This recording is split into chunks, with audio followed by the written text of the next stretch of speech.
My dear friends, English vocabulary কয়েকটি গুরুত্বপূর্ণ vocabulary নিয়ে কথা বলবো।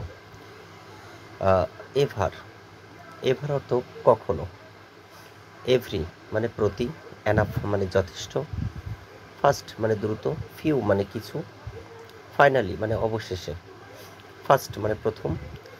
তো এফএএসটি ফার্স্ট মানে দ্রুত, আর এফআইআরএসটি ফার্স্ট মানে প্রথম।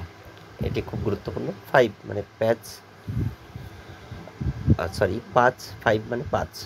ফর মানে জন্য, ফরওয়ার্ড মানে সামনে, ফ্রি মানে বিনামূল্যে, ফর্ম মানে থেকে। আর আরেকটি ফর্ম আছে FORM, এই ফর্মের অর্থ হলো গঠন। ফিউচার মানে ভবিষ্যৎ, ফোর মানে চার, গুড মানে ভালো, গ্রেট মানে দারুণ বা মহান, হার্ড মানে কঠিন, হ্যাপি মানে খুশি, হেলদি মানে সুস্থ, হাই মানে উঁচু।